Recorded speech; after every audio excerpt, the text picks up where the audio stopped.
Hey everybody, it's Galmadex, and welcome back to my final premiere draft of Alchemy Lorwyn Eclipsed, because at the time this video was uploaded, Powered Cube drafts will be back on Arena. So we're going to start doing those daily until, of course, the Arena Direct and the Limited Championship Qualifier coming up. Plenty of crazy stuff coming up, but for now, let's see if we can do something pretty sweet in our final alchemy draft. We've got a 3 rare pack, which is going to happen pretty often in alchemy queues, because you get an extra rare in a lot of these packs, an uncommon at the very least, and of course you can open 2 or 3 rares from the main set. So there's a Bitter Bloom Bearer, a Mirror Form, and 10 to the Kiln. I think of these 3, the Bitter Bloom Bearer is the strongest card. Shove it into any black deck and get an army of fairies off of this one spell. Pick number 2. We don't see any incredible options in black. Boggart Mischief is solid for goblins, but doesn't really work in anything else. The other black cards are just very filler. I like the Clashan Festival a lot in Kithkin decks. It's 3 Kithkin permanents off of the one spell, and a good mana sink in the late game. Topsoil Turn is a very fun alchemy card, but you have to be very heavy green to get some use out of it. I think I'd rather speculate on Festival than Topsoil Turner here. And now that I've got an extra 25 seconds here, I will make a quick mention. You probably could already tell, but this is going to be a Gauntlet After Dark video. It is past midnight at the time of this recording, but you know how it is. The daily video grind stops for no one. A draft a day keeps something away. I don't know. Pick number 3 now. We have Timid Shield Bearer for a fine filler Kithkin if we want to just force it, but I think the Adherence Heirloom would be a better pick at that point, because it would be a solid card if we end up in Kithkin, a mana rock that draws us a Kithkin when we play it, while also being a flexible card fitting into any typal deck. Even if you're not a deck focused on a specific creature type, this is always going to draw you a creature. When it hits, it just might be a slightly random creature where you don't really know what's your most prevalent type. I think Heirloom looks pretty cool here. Mist Meadow Council's a really solid Kithkin though as well. And then there's like more off-color removal like Feed the Flames here. I'm going to go for the Heirloom here as a pretty flexible pick. Pick 4. Somewhat late for Twin Flame Travelers normally. In an alchemy draft, that's less of a signal. There could have been 3 rares here easily. I still think it's by far the strongest card in this pack, and I'm certainly not married to any of these picks yet. Nothing's going to go great in a Kithkin deck. Nothing's going to go great in a Bitter Bloom Bearer deck. We'll just take a Twin Flame Travelers and see what we end up getting past the most of later on in this draft. We do see a pick 5 Marrow, Sky Swimmer, and Preponderant Pearl, which are 2 very solid Merfolk cards. I think the Sky Swimmer is a card that's been really overperforming, not in my own decks, because I haven't drafted a bajillion copies, but we keep dying to it. We've played against many opponents with like 3 of these hitting the board, and it's like, my god, I'm taking 6 flying vigilance damage a turn. This thing has been shredding my soul, so I'm getting pretty high on Sky Swimmer to where I think it's the strongest card in this pack, followed by Pearl pretty closely in second place, which means all the Merfolk are the strongest cards there.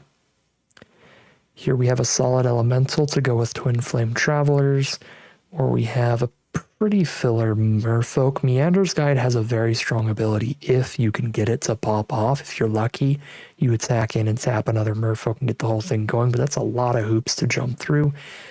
Attacking with only a 2 toughness creature, this will often just die the very second that it attacks. So I'm not super high on it. I'm honestly pretty high on Flamekin Guildweaver. It's a great card in elemental decks and also a great card for vivid strategies. It's the kind of backup plan when none of the types are open. Here's a fine filler Kithkin, a fine filler Elemental, a fine filler Merfolk. None of them super exciting. Wellguard, theoretically, if it lasts a long time, can get you a lot of fairies with some other way to frequently tap it. But 4 mana, only 2 toughness.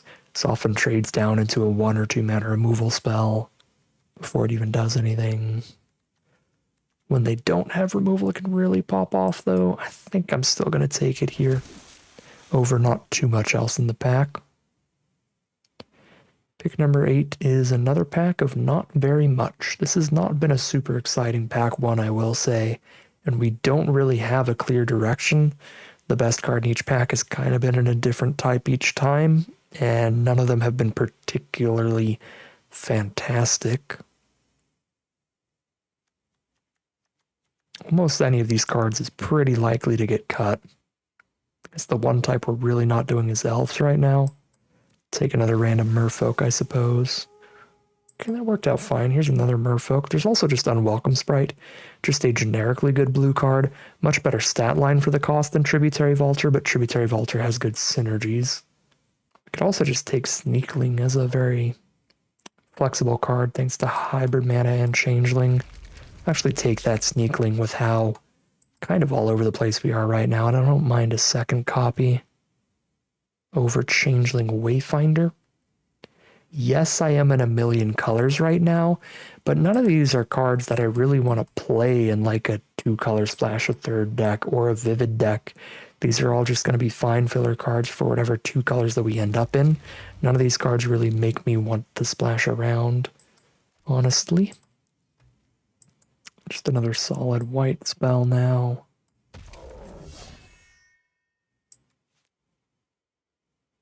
Random elf here. Not a big fan of Eclipsed Realms since it's always colorless mana for your non-creature cards. Alright, maybe pack 2 will give us a sense of direction. So far, so bad on that front. We're just a little bit of everything. Slightly deeper into black than anything else because of our very powerful Bitterbloom Bearer. Our Alchemy card here is another fine vivid card. Only a 1 rare pack, sadly, and it's not a rare that really does much of anything. Most of the graveyard recursion cards in the set make you exile your card from grave and then cast it from exile, which doesn't even technically trigger that. So that's just really awkward. I wouldn't mind having a second festival, but the only white card we got late was 1 Stoneback, so I don't even think white is that open. We've only got 1 red card and no green, so Noggle Robber doesn't look great. I don't know. I'll grab a Liminal Hold. The more splashable white card, I could see us being a different, like a non-white deck and still splashing that in.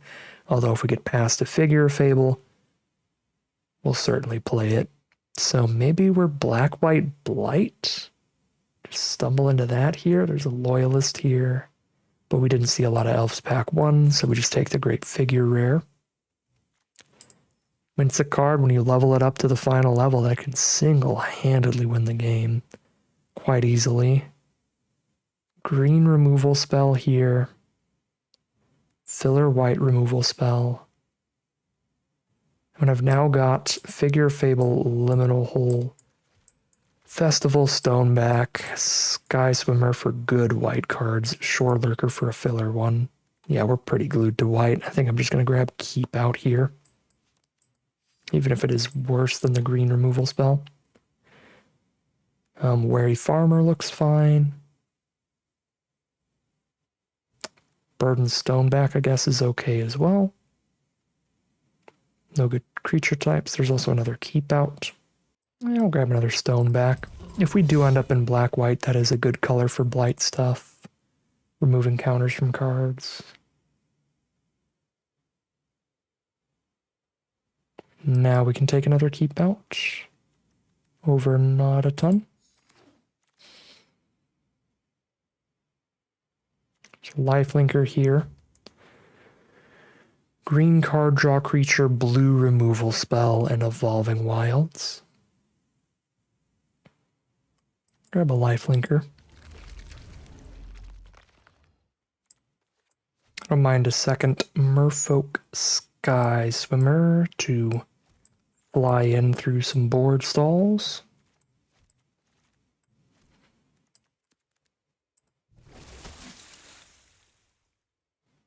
Grave Shifter, pick up a Bitterbloom Bearer later in the game. Or a Figure of Fable, just pick up some random bomb rare creature. We're kind of just a normal draft deck. We're in a typal set where you're supposed to draft around a creature type, and we're just black-white good cards. But that'll happen sometimes. It shouldn't happen often in this set, but I think in this pod, this was a fine place to end up. Not a huge sense of direction, so just play the really good rares we open and call it a deck. I'm not super in Darkness Descends. I'll throw a random Nomad in for now. I do like the Blighted Blackthorn quite a bit with 2 copies of Burdenstone back. And we could find other cards in black and white that can remove counters from themselves. This actually is a great color pair for Blighted Blackthorn. Not good for Boggart Mischief unless we play literally like all changelings. We've got a few. I guess I take it over Sentence or Crib Swap. And here's 23 cards. Now every time we draft a card, we get to cut a card. I will draft and cut a Boggart Mischief. In pack 3, pick 1. What do we have?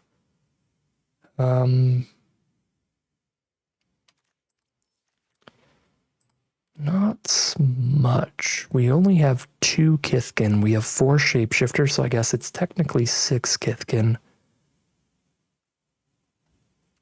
But I don't think we get to run Champion to Klachan. Could play a Flock Imposter. Flash Flyer. Could play the Echoing Cavern, but our creature types are kind of all over the place. This is mostly a colorless land that eventually draws us 1 card, which is still value. Still definitely value. Not a bad pick at all, but you know what? I will take Echoing Cavern here. Just 1 colorless mana at all times. And anytime we're flooding out, draw our extra card off of that once per game. Take a Spiral into Solitude for more great removal. I do have a little bit of fixing. We could splash in the Grand Goat Napper, which is a cutie patootie. Alright, you've convinced me, Goat Napper. Maybe you'll do better this time than in our first draft. Pack 3, pick 3. Curse Tosser is a good card to blight onto, but we don't have a lot of goblins to reveal outside of our changelings, so it's going to be pretty expensive.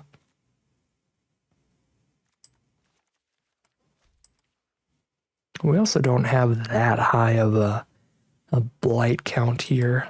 Just grab another Sneakling. Well, we're already splashing red, so we can also splash in Thorna and Twigtooth into good old black-white good cards. Essentially 4 mana for a 4/5, but then when they attack, they become a 6/7, drain our opponent for 2 life, and buff our next creature drawn by +2/+2. Yeah, that's pretty absurd. Absolutely, we'll splash that. Pick 5, Sun-Dappled Celebrant up top. Sure. Sun-Dappled Celebrant off the top rope. Pick 6, a little bit of life gain early with Wanderbrine Preacher. We could get some more Changeling stuff. I don't really think I care about Changelings in the end, just for Goat Napper to give our spells more affinity. Yeah, I don't care about creature types. I'll just take the better stat line, grab Wanderbrine Preacher. And splash in a Cinder Strike, don't mind it. Already splashing a couple of red cards. Another pack where we just disregard creature types, take the best creature for the stats. Shield Bearer is actually not too much worse than Sky Swimmer. I think I have been quite impressed by that activated ability in the late game. But it is worse, and our mana curve prefers another big top-end Convoker than another 2-drop. I don't think I'll be running anything I draft here. Maybe Malice or Sentence, but probably not. Don't think I'll be running any of these cards either. Maybe Chaos Spewer, but probably not. Definitely not the mud button.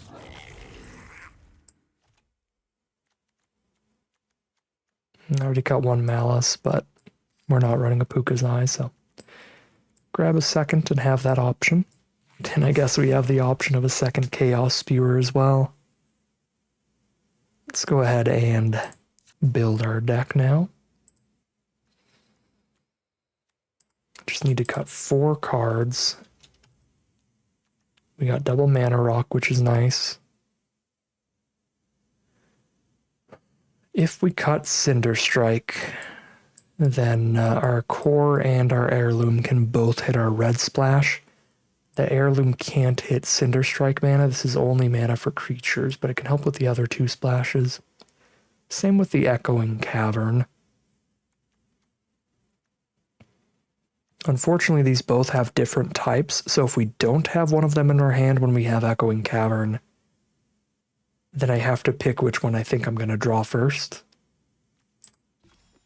We have 3 giants, 3 tree folk, 3 goblins, 2 rogues. So I either name Goblin for my 3 goblins and all of my changelings, or I name Giant or Tree Folk for my 3 giants or my 3 tree folk and my 3 changelings. So yeah, we kind of just coin flip if we have Cavern, but neither of those currently in hand. Which is funny. So this is half of our red mana. It's going to be red mana for everything but Cinder Strike as well. I really don't like dropping too low on removal. So I'm so tempted to leave the Cinder Strike in anyway, but that's 2 different mana sources we have that are specifically not casting Cinder Strike, but can be helping cast the other red splashes. We're on 15 white cards, 11 black, 4 red. If we cut down on some white to get higher on black, so I have a higher swamp count for Bitter Bloombearer, that would be ideal. We are on 20 creatures, so we can cut 3 creatures right off the bat. And then there's the Festival as well, as kind of like the 21st creature. I could just cut 4 creatures here and just cross the fingers on the Cinder Strike. Might end up cutting the Wanderbrine Preacher anyway. Not the perfect mana curve or anything, but a bunch of solid stuff in the deck. Reasonable mana for the splash. I'm happy with these cuts. 16 creatures in a festival. Yeah, I don't mind it. We will call it a deck there. One last peek at that mana, make sure we got it to reasonable counts. I mean, there's still a chunk more white than black, but that Bitter Bloombearer is calling my name. So treat it as a higher mana play. We don't have any cards that need double white till quite high up either. I kind of like 7/7/2, even with the higher white count. But maybe it's actually with these mana rocks. The Cavern's supposed to be like 8/7/1. That's only 2 ways to cast Cinder Strike, though. Just 1 mountain and 1 core. The Cinder Strike's rough, but that is 4 ways to cast either of these.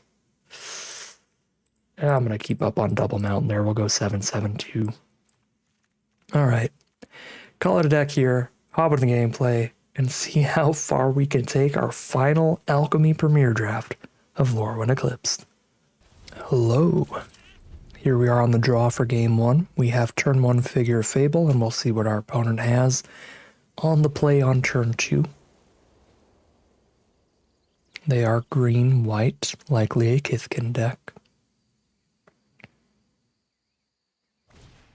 Kinsbale Aspirant is the play, revealing another Kithkin from hand. They are absolutely a Kithkin deck. Send in the 2/3 Figure of Fable.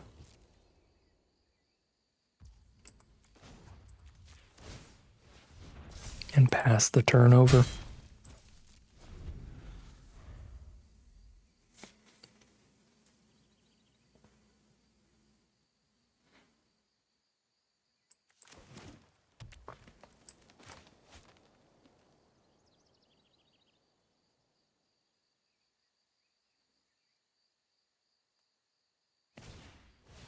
There's Shimmer Wild's Growth, ramping our opponent up and choosing to add white mana. They poke us with the Aspirant for 2. We're down to 18, drawing a swamp.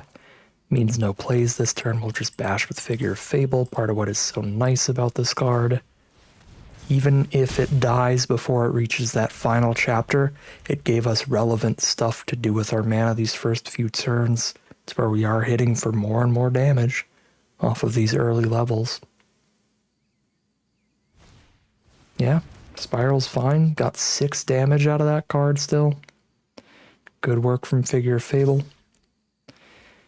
And if they ever tap out of the Blight mana for Spiral into Solitude, we could even Liminal Hold it to save the Figure of Fable. Here we are going to Convoke out the Sky Swimmer. We're holding Echoing Cavern for the last possible land to play. That way, if we top deck either of our red creatures, we can pick specifically that card's creature type. But if we don't draw one by next turn, we kind of have to flip the coin on it. We haven't drawn any of our other giants, but all of our giants are white spells anyway. Ooh, Adaptive Armor is one of the strongest alchemy rares. It drafts a card from its spellbook. Many of these are bomb equipment, but at worst, some of them are just good. But like the Sigiled Sword and stuff like that's really gross. And they drafted an auto-equip it to get a trigger immediately, so if they get really lucky and hit like the Sigiled Sword of Valeron that spits out another creature every time it attacks, that one's super gnarly. Getting the trigger the moment they play the Armorer. Now they have tapped out of their Spiral into Solitude. They hit literally the best equipment in the 15-card spellbook. The way that drafting works on these alchemy cards is they have a 3 random choices, so that was a pretty lucky one for our opponent.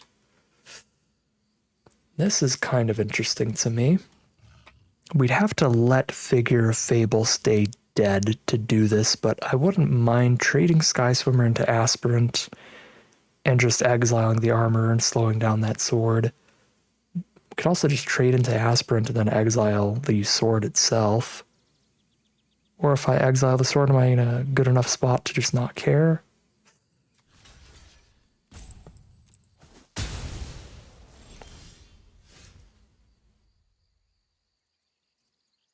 I definitely like trading there with the Graveshifter in hand. But then the question of what the Liminal Hold is a pretty big one. Be a lot easier if we had another red source, because then I could kill the sword and the armor. I think the sword's a lot worse than the armor, because this doesn't trigger anymore. Unless they have a way to flicker it or put it back in their hand. But that sword is going to be gross on attacks. And, I mean, coin flip on the cavern, let's just say... Let's say giant. I think the giant tree folk card is a lot stronger in a vacuum, so I would be less happy if I drew it and couldn't play it than if I drew the goblin and couldn't play it. I'd be like, all right, we're not stealing any goats for a little bit, that's fine.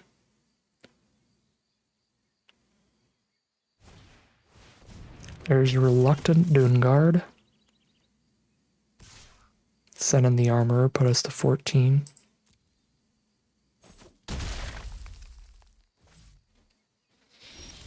Again, part of the strength of this kind of bomb rare, the fact that we had to spend a full removal spell and they still have a 4/3 vigilance left behind after that fact. Play Blackthorn and just start blighting onto our Fable. They just respond by blighting it with Doonguard anyway. Yeah, they'll blight it in response to the enter trigger, and then we can't blight anywhere good. A mana from Graveshift and Keeping Out. Let's just go Sneakling Keep Out. No, Keep Out's not going to work here. Unless they choose not to blight for some reason.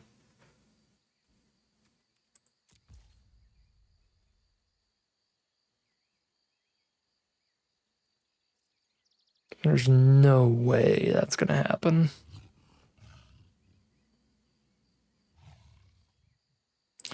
But I guess, I mean, I get to go Sneakling and double block Armorer. Oh, they chose not to blight. Keep Out has a chance of saving Figure Fable.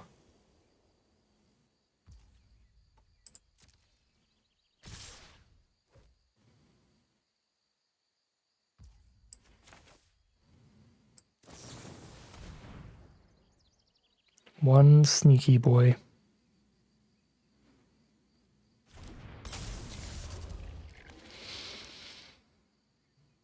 I think I would rather... We get blown out by a combat trick either way, but I guess we get blown out less bad if we block the 2-2. Oh.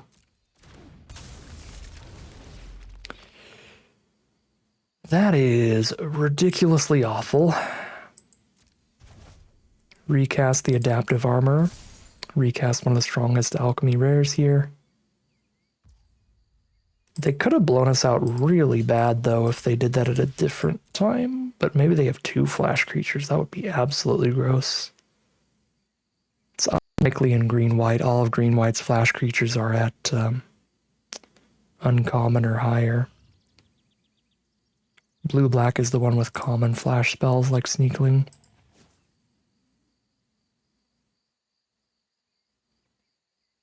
Yeah, if they waited on the Flock Imposter, there's a chance I would have tried to block Doonguard with just Mischievous Sneakling and then just get blown out entirely there.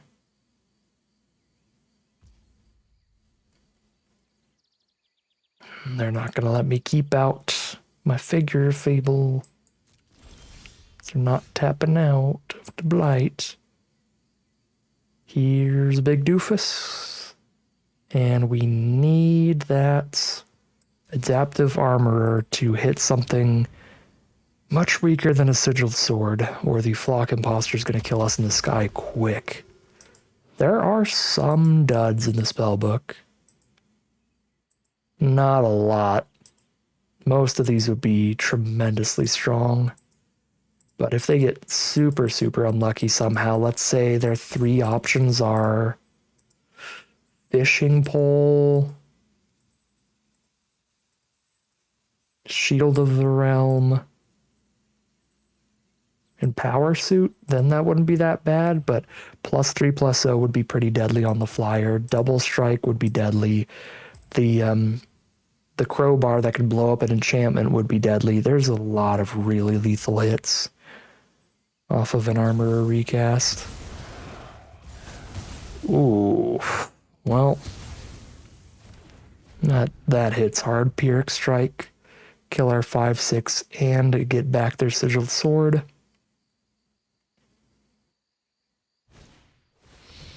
There's Adaptive Armorer.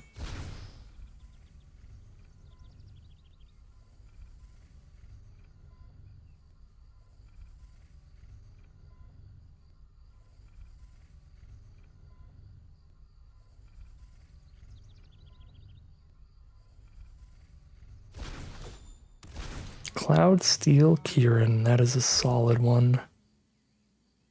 I'm surprised they went for the equip there, instead of just having the extra threat. That Vigilance getting around our keep out is gross.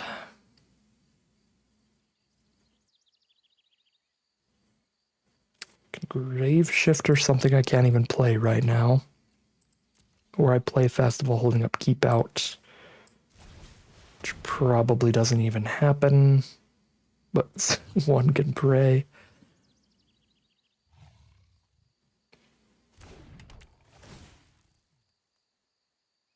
Just really needed a red source off the top here to kill Armorer.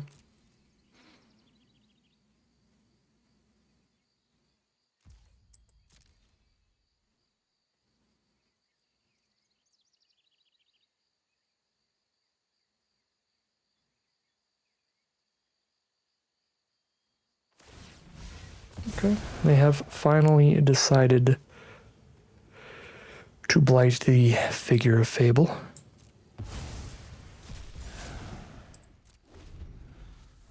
Means we're just taking 3 a turn. Not true. They put the sword onto that and then just rip us to pieces.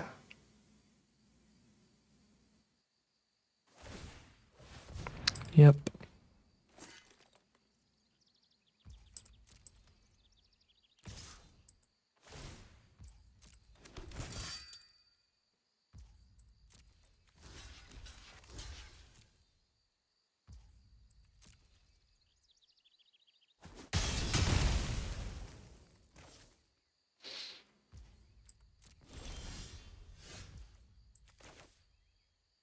Sky Swimmer's got exactly enough power if they don't have interaction.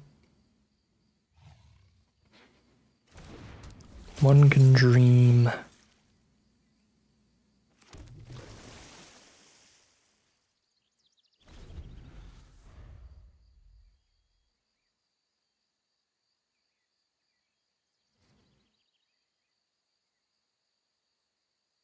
But I mean, even if they don't, they still have a Kieran and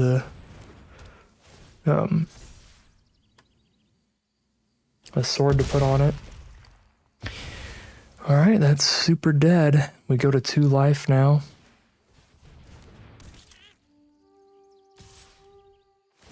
And have no board left.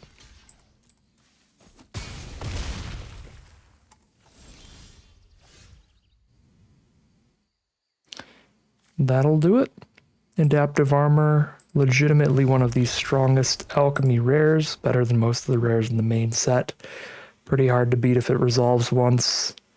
Nigh impossible if it resolves twice. And we just got there. That'll be 0-1 heading into game 2.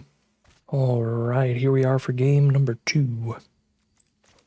Got double mana rock in this opener, so certainly better mana. We would be able to play our red burn spell if we draw into it. I think the most frustrating and disappointing part of that last game is just how the armor just exactly dodged our keep out that whole time. Not being able to boop that card. Ooh, Goat Napper next turn. Play Heirloom now. I don't even know what our most prevalent creature type is. Well, I still don't know. So picked a Changeling. Wait, Changeling might be the most prevalent one, actually. I think it is. So just gonna grab a Changeling every time. Goat Napper. With 1 goat on the board right now. Means we don't play anything else this turn. But it sets up, if they don't kill it, for a big, like, triple spell turn next turn, because we can play a bunch of Changelings, and then Affinity out. Oh my god, we can dump the whole hand next turn. Let me have fun, Arena. One time. One time tonight.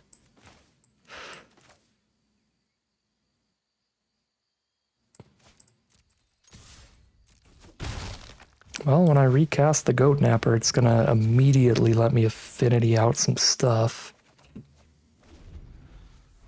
Now that we have 2 Changelings on the board. 2 goats.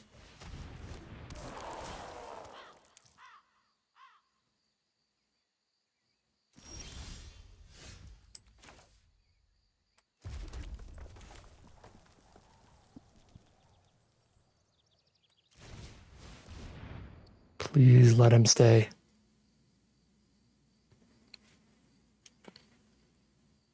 I think we start with Feastling. And then if they try to kill Goat Napper, I can flash in the Sneakling in response. Because I have priority right now, but as soon as I put a spell on the stack, they have priority again. And then they can use removal. So I play the non-flash one. Even if they have instant speed removal, I respond with the flash one. Oh, baby. Let's go. It's Goat Napping time.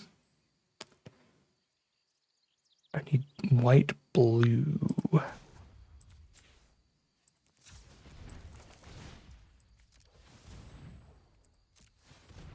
Beautiful. Absolutely beautiful turn. However, I am completely out of gas. We are all out on the board, and it's a bunch of 2 power creatures that don't get through their 2/3. So if the Goat Napper dies, our board does still kind of crumble. We just hit for 2 a turn.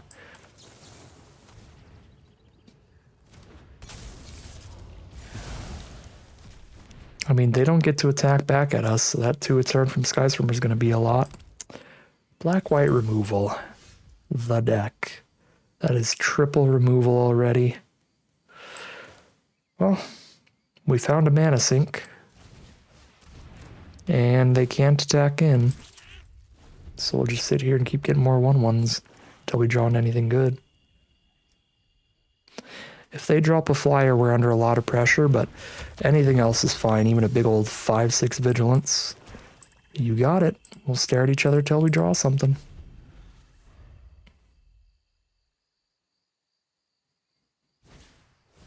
Moonglove Extractor, super bad on how cluttered this board is.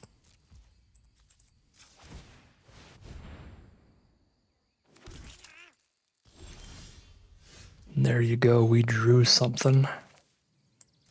Thorna and Twigtooth.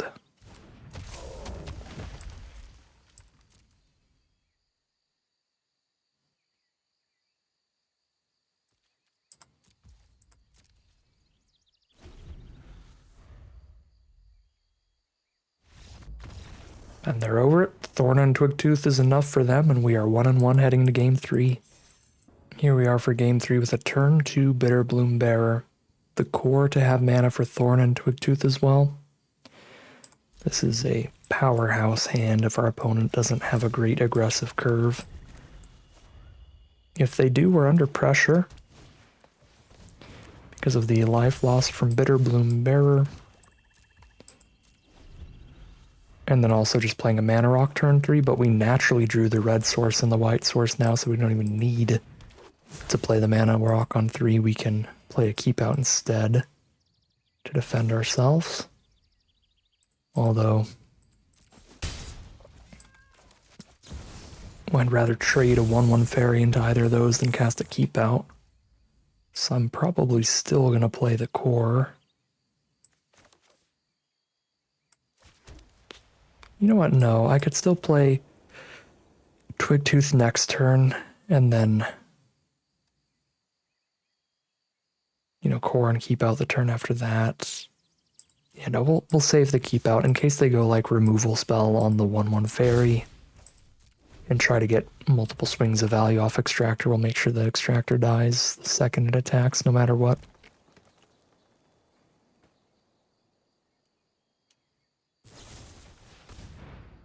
Sure, Unforgiving Aim on the Bitterbloom Bear, still 2 for 1 by giving us that fairy token.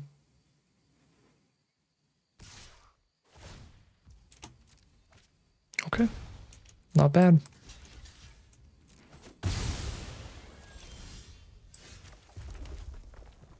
Got a Goat Napper too. I mean, we have Graveshifter for either of them. Let's just go with the biggest threat first.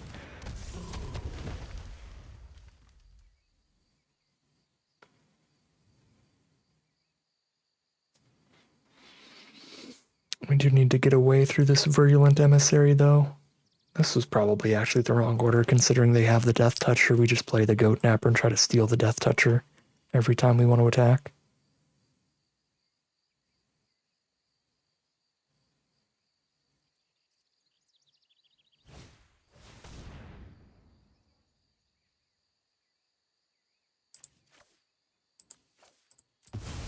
Exile 2 mana from our hand. Just going to make Thorn and Twigtooth a 6/7 so that they don't trigger our the perpetual buff on our next creature.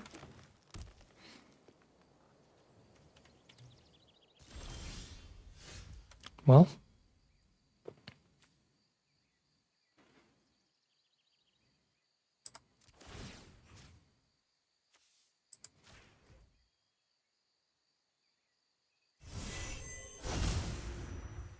we want to get a goat on board first.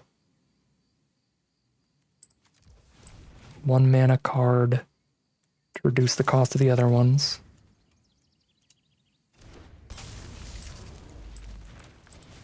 Now even Graveshifter is 1 mana if they do manage to kill one of our creatures. We play Graveshifter.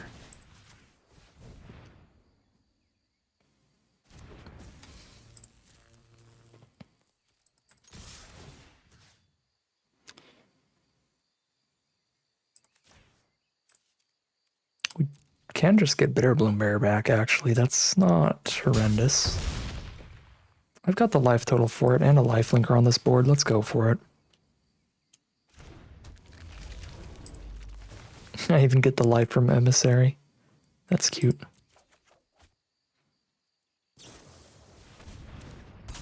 There's their reach creature for the Bitterbloom Bearer. Spry and Mighty can hit us as much as they want. They'll die on the crackback if they do. Okay, Informant. They're probably not quite dead on the crackback then. Yeah, especially with the extra life gain from Virulent Emissary too. That's not the right play. 6, 7, 8, 9, 10, 11, 12, yep. Lethal. Give me your goat.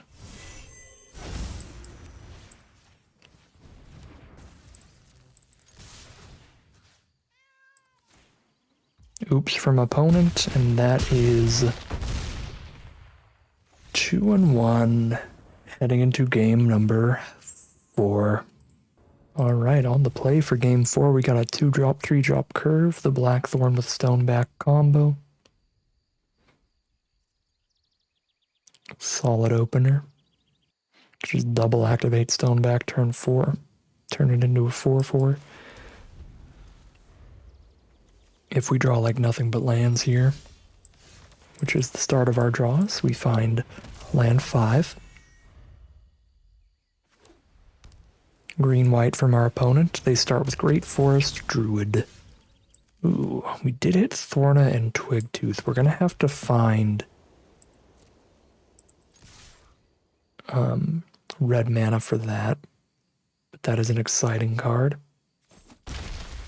Get a couple of free points of damage in here, because our opponent does not want to put their Great Forest Druid at risk. And there's the Bristlebane Outrider. It's a grave shifter for when somebody dies, but nobody's dead yet.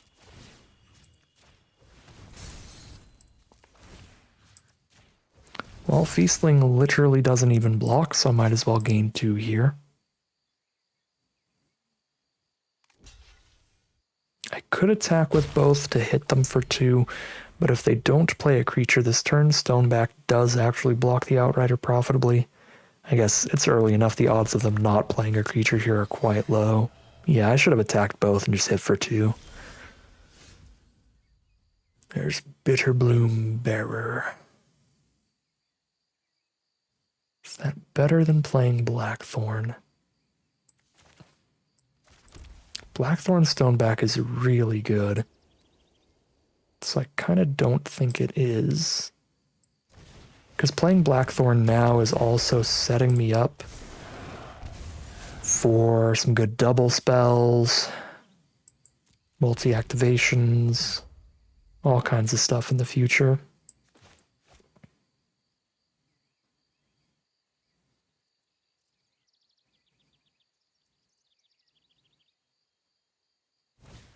But that is to say the Bitterbloom Bearer is still going to be really strong on this board. They have no flying or reach blockers right now.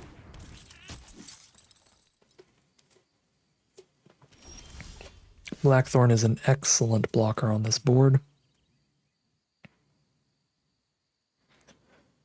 Not the greatest attacker, so I think I'm just getting that one piece of value from it for now.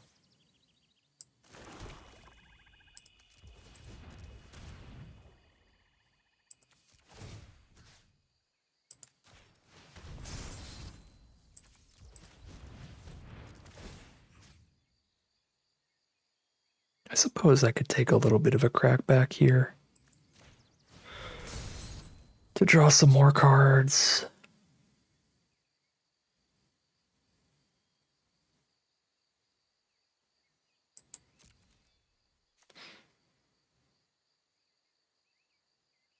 Feels a little greedy.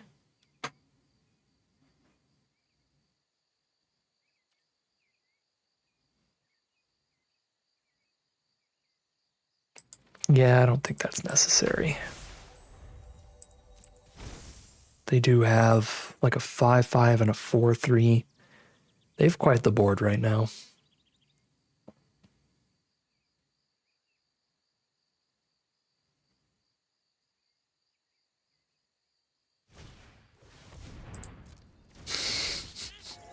Six-3 Wary Farmer off the Volatile Rift.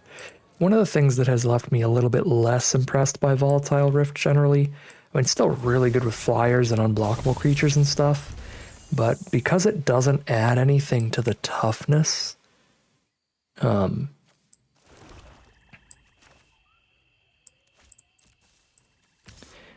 can still, just trade down into like 2-2s and 3-3s and stuff.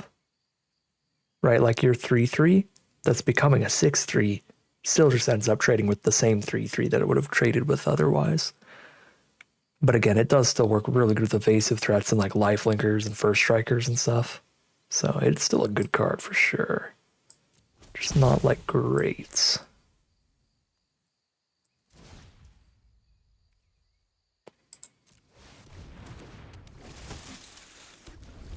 Kind of doing the thing here. We got 4 power in the sky already.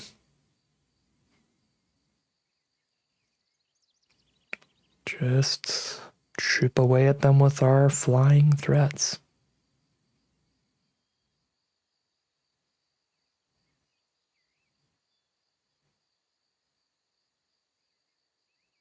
Opponent is on all spells in their hand.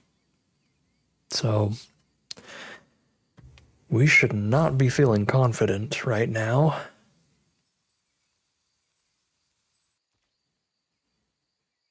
There's a lot that can change about this board relatively quickly. So this is probably a multitude of combat tricks, and they get a Kinscale Sentry trigger. If this is the 3-4, that +1/+0 and first strikes all their Kithkin,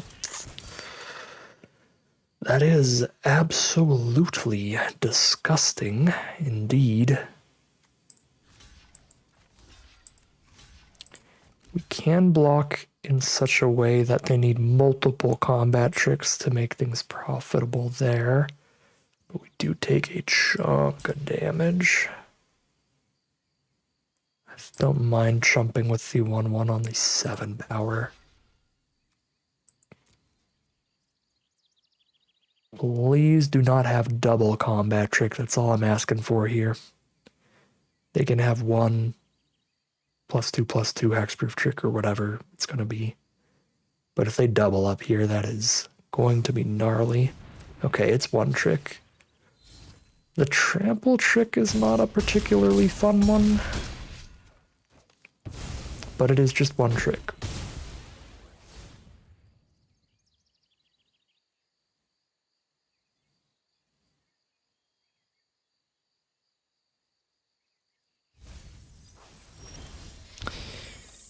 Them being able to give that permanent buff to the lifelinking first striker is quite bad for me too, actually. It's going to make it so we really can't attack with Blackthorn. Yeah, no, that was an incredible turn. Foul Knight is indeed super bad for us.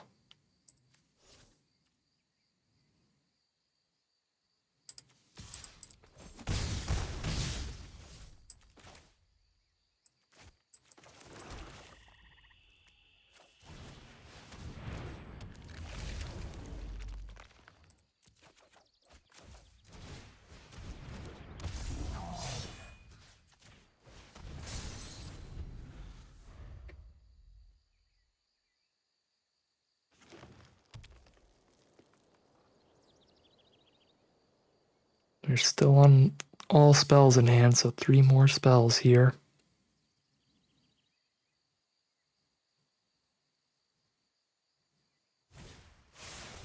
Glister Baron. Big vivid pumps on the lifelinker. Gotta draw removal for that. Or it is G to the G.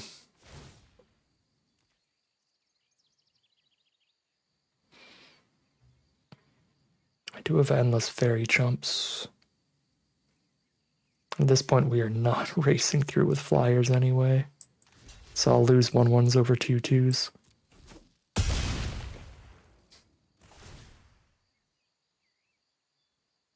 Yeah, if we do find a way to get out of this, we're going to have to deal a lot of damage to our opponent before we die to Bitter Bloomberry. It's going to be a hard one to win.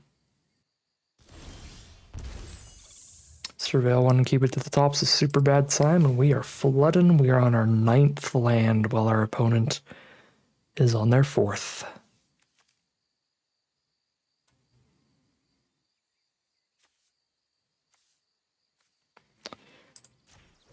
I'm going to swing with Blackthorn and pray for something here.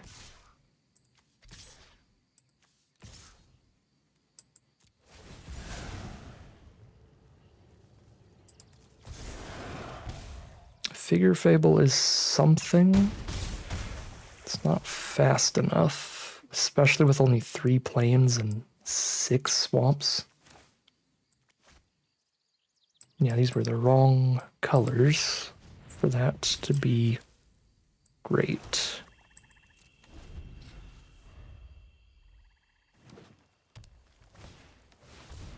Okay, you got me. That will be 2-2 heading into game number 5. Here we are on the play for game 5. It's a slower hand, but we're on the play to help it out. Mischievous Sneakling turn 2, Marrow Sky Swimmer turn 4. There's a Grave Shifter. If we trade the Sneakling off early, that'll give us a little more to do.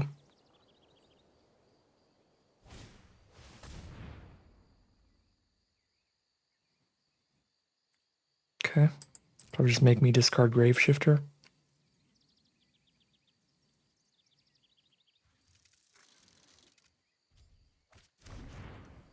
Yep. Liminal Hold is the draw. It's a solid one. There's the Informant. Not going to Liminal Hold that, so we'll just play Sky Swimmer this turn.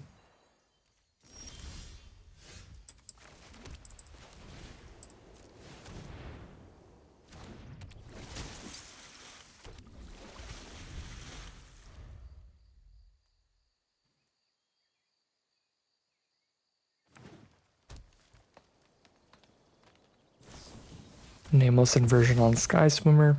Part of what's really nice about the card, leaving that 1/1 behind, means it's still going to put in work. Could play and activate Echoing Cavern here instead of playing Celebrant, but I think I'm just playing Celebrant. I don't mind 2/2 into the 3/1. If I send in the 1/1, I'm just getting 1 damage, and then they're not even going to trade. It's not that exciting. But I'm perfectly happy to get the Informant off the board with a 2/2 instead of a removal spell.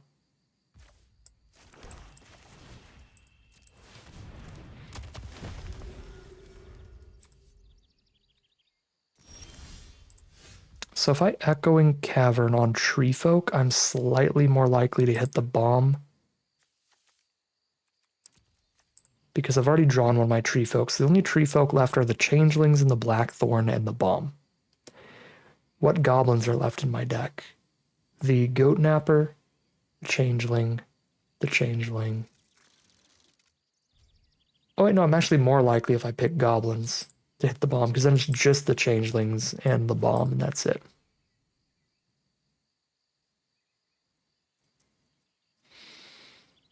If we attack with this 1/1, it dies if they have a Sneakling.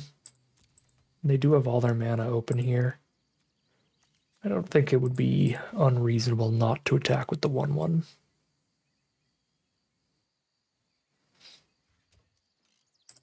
Yeah, I'm just going to keep 1/1 on blocks against all open mana. Okay, just Blight Rot. Goblins.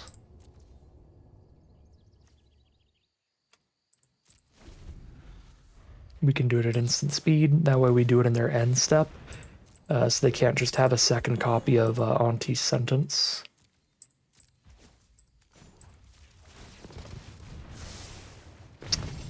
Hit a change. Arena's frame rate has been awful since this update for some reason.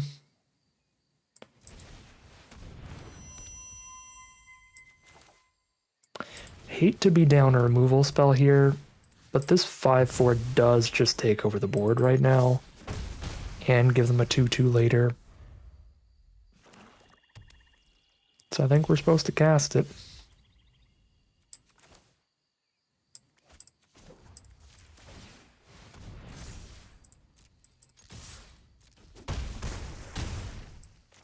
They go to 9. Well, that 1 damage I didn't do earlier ended up being very relevant because we're attacking for 8 instead of 9 this turn. Okay, never mind. Never mind. We're attacking for 6. They would have been at 2 life if I had hit them earlier. They flood off the top. That is 3 and 2. If our earlier alchemy drafts have anything to say about it, next game will be a loss, and we'll just have triple 3/3 in a row, never making it out of the 3/3 crevice. All right, here we are on the play with a very mid opener. This hand can cast anything it draws, so it has very high potential. But the cards that are currently in it are pretty mediocre. Heirloom makes it much more exciting.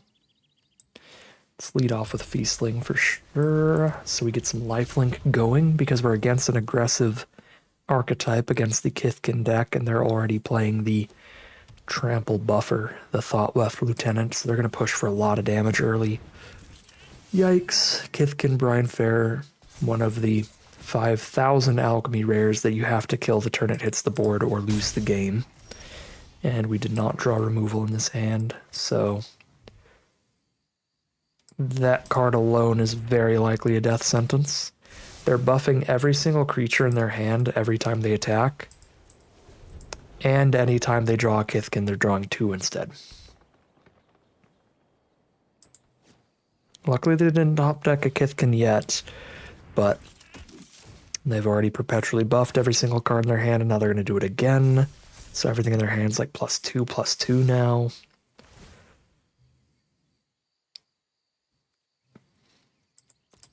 Good rares are good is the biggest thing that you can learn in alchemy drafts. Speaking of good rares, these are not nearly enough on the defense. But I'll try my best. As Arena tries its best not to completely crash. Jesus Christ, Arena.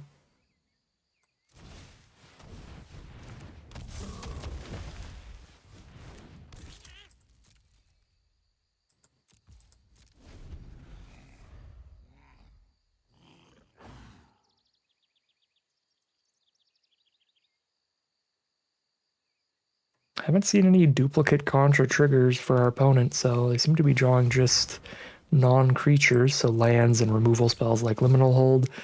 That's still pretty brutal. Kill our only particularly relevant blocker here.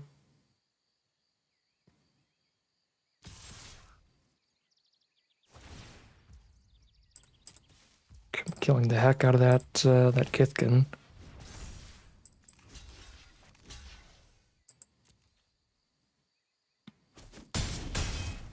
The Brinefarer, that is.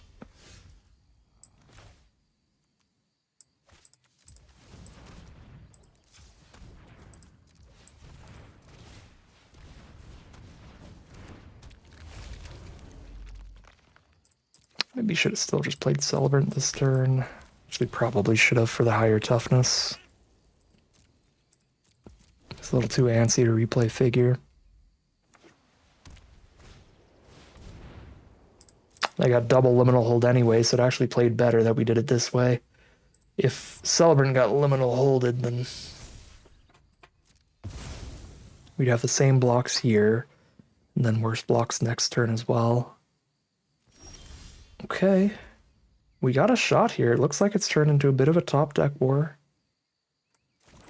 They have 2 cards in their hand. We don't know what they are, but they're not particularly likely to be creatures. So they're like lands or more removal. If it's just lands, this is anyone's game.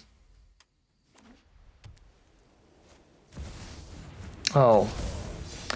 It's a mythic rare bomb. That's pretty unbeatable from the main set. Ay, ay, ay.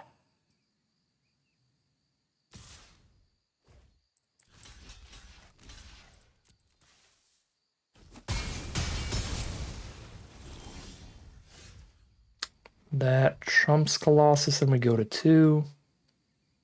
Is there any draw after that that gets anywhere? This deck. Clan Festival to keep jumping forever? I guess I'm not supposed to scoop yet. There's a 1 in 1,000 chance we win.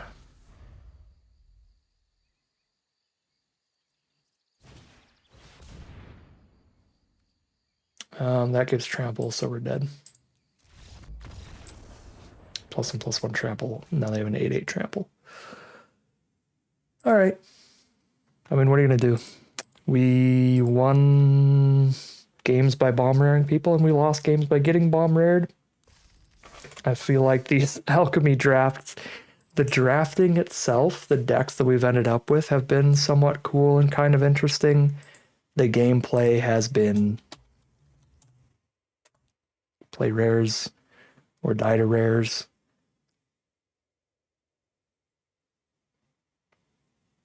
Yeah, I mean, that's a big part of draft and sealed in general. But I feel like I don't really feel it as hard as I do when I play in these alchemy queues, where like almost just not a single game today was won by anything other than great rares. And that's felt very similar on all the other drafts. Like we've won games with our own great rares and lost games to opposing great rares, and not much other than that going on. Yeah, interesting deck. Cool to play one of the non-typal decks, less supported color pairs here. I think we actually ended up with a reasonable deck with some cool little synergies going on. But another 3-3, because that is just the record we get in Alchemy. On the astronomically plus side here, we are done with Alchemy, and we're pretty much done with Lorwyn Eclipsed. Premier drafts, that is. The rest of this week, we have powered cube drafts back on Arena. That's going to be a very exciting 3 or 4 days here, leading up to the Arena Direct this weekend, where I will be playing until we win at least 1 play booster box of Lorwyn Eclipsed in regular Lorwyn Eclipsed sealed, no alchemy cards added. That'll be some fun competitive sealed there, and probably shouldn't take too long because you can win a box off of only 6 wins instead of 7 wins like the collector booster boxes. Whenever we win that box, we'll be back to playing some more cube drafts until the very exciting upcoming event, which is the Limited Arena Championship qualifier. That is next weekend. It is a competitive draft event where you're trying to draft a deck that does well enough in best of 1. I think you need 7 wins before 2 losses, something like that. That you then qualify for a second event where you're trying to win another like 7 games in a row. And if you do so, this is essentially the replacement for Arena Opens. So it's competitive drafts that could lead all the way up to cash prizes, up to a couple $1,000s, I believe, as well as, of course, because it is a limited championship qualifier, it would also qualify us for entry into a limited championship event in the future, which sounds very, very cool. So I'll be giving that 7 runs as well, and we'll have a week of videos of that. So very exciting stuff on the horizon here. Even if we end all these Alchemy Lorwyn drafts as kind of a bummer, there's a lot to look forward to in the near future. But as for now, that is going to end today's video. As always, I'd like to thank my patrons and YouTube members for their support, as well as you for watching the video. If you enjoyed it and you're interested in seeing some more, you could always like, comment, and subscribe to tell the YouTube algorithm to send you some more in the recommended feed. If you'd like to support the channel directly, you can check out the Patreon link in the description below. And other than that, as always, thank you very much for watching, and I'll see you again soon for some more Magic Arena.